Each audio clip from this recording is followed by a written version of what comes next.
we'd like to welcome you to our version of Tell It Like It Is.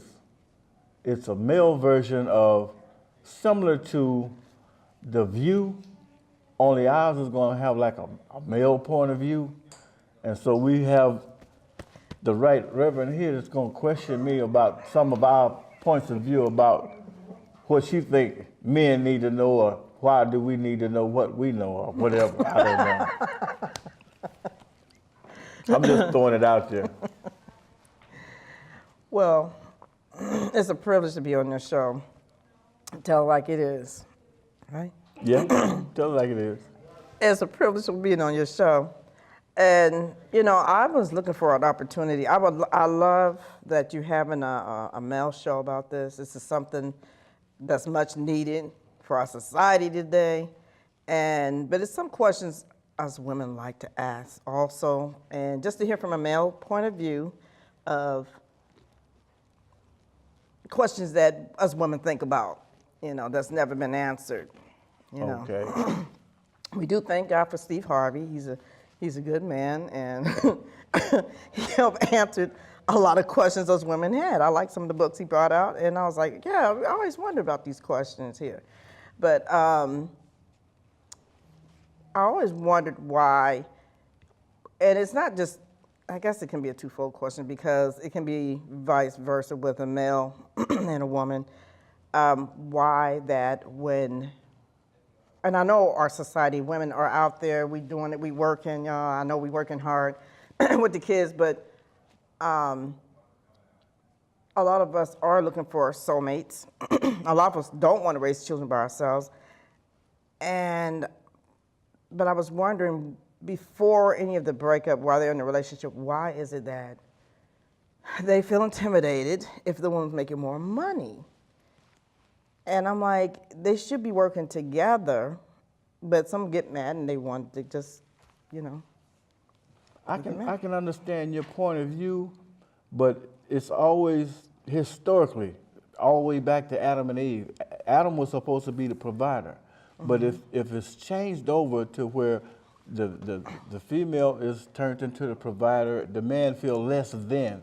That takes away his psyche of being the man, the head of the household, so to speak. And a lot of the males are incarcerated. Yes. Uh-huh. If they're not incarcerated, they're drugged out, or they're just disinterested. But if a man feels less than himself, being a man, or head of the household, then that's defeating the purpose of the man being the head and not the tail. Right, I agree with you. In our ministry, I helped mentor and prayed and ministered to at Albion Prison for 6 years through our ministry.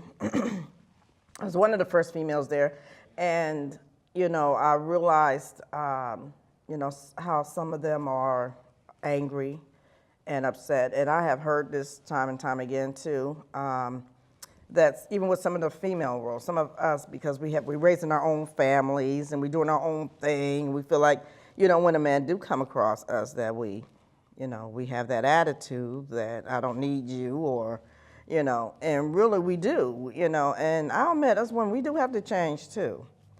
But, you know, I was just wondering why a lot of them just, you know, a lot of them just felt like they just gave up. Well, a lot of it has to do with society as well, because once a woman is become independent, back in the 60s when they banned the bra and they got the vote and all of that, women became so independent they felt as though they didn't really need a man. And then when a woman takes out her frustrations on a young male child, first of all, she tells a young man that when he's coming up, you the head of the household. Then when he gets to be 16, 17, and she has a boyfriend or a male companion, and he comes in, and she done already told this young man, you the head of the household, now she got another man, and that's confusion right there. So you're taking away from his mentality, then you have another guy come in, and when you throw a young, robust man into turmoil, he got to defend his household from another man, and that other man might have insecurities as well. True. So it's a ball of confusion that everybody's been thrown into. I agree. I agree 100%. I have to look at with dealing with counseling, even when I seriously encourage counseling before marriage, because a lot of them have their own ways. And she was like, well, I raised my son by myself all these years. I just want this, and that, but we still want to get married. Well, that's going to run into a problem because, you know, you have to compromise somewhere, you know. And I said you have to, not that he's trying to lord over you, but you have to let him be a man. You know, a lot of them are treating these men like, you know, like they're their mamas, basically. That's part of a whole nother problem. Yeah. Because you have males that didn't have that father figure, and a lot of why we have some of the problem we have today too is we don't have that village mentality. That's true. Where everybody Oh, wow. could raise that child. Everybody looked out for one another. Yes. I was talking with a friend of mine the other day where I could remember just on the block where I grew up in, where you could go up and down that block. You could go in somebody's house and go in their refrigerator, get you something to eat, something to drink, but nothing be said. But try that today.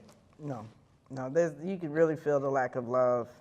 And everybody knew everybody. I You knew know, who it your was a neighbor- closeness there, You knew yeah. who your neighbor was all the way down the block. Absolutely. Everybody knew everybody. They look out for each other, absolutely.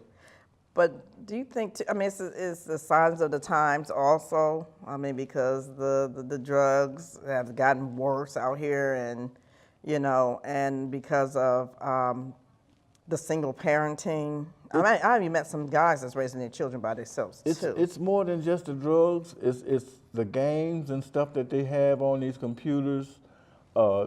Combat this, kill that. Yeah, Then when the games are no longer relevant, then they want to go out and kill somebody or something for real. That is true, that's So right. they're being brainwashed. They don't have any wars like we used to have when they could go out and fight and kill and stuff. So now they have us killing each other. Yeah. And that's just crazy. That is true, because they constantly feeding. They say it's a game, but you know, I know a person in particular. I mean, even he's a grown man, but he's obsessed with this. Even went and bought some, even though he never really. How about the games of intelligence? Yeah, that sounds good. I mean, Absolutely. it makes sense to build our infrastructure, build bridges, Yes. build our schools. I see every day, I see people out serve area. I don't know who they are, where they're doing cleaning the city or whatnot. Yeah. You got people that are incarcerated could be doing a lot of that. Yes, absolutely, absolutely. That's called community service. Absolutely. That's one thing we did too. When we did minister there, we went out and looked at the different businesses that was a part of the church we was at the time, and we helped get jobs. It's a couple people that had construction jobs. So we made sure that when they got out that they had a job. Exactly. Because, you know, don't keep looking at their past. If a person's trying to change, give them a chance to change, you know. And they looking to, you know, they need somewhere to go. And so, you know, that was one of the things that I did look at too, you know. The construction trade would help build up some of these communities and some of these blighted properties and put them back on the tax rolls. Absolutely. Yes, because it's a lot of houses that's been knocked down. We need some houses built back up in the area. It is a lot of vacancies and properties around the city. You're absolutely right. That would give the youth and a lot of the male that don't have jobs, give them some incentive to get involved in the community Absolutely. and put some of those properties back on the tax rolls. Absolutely. We also, in our ministry, we deal with the domestic violence also. I see a lot of that. Well, we really thank everybody for listening, and I hope you enjoyed what we had to say, and come back and join us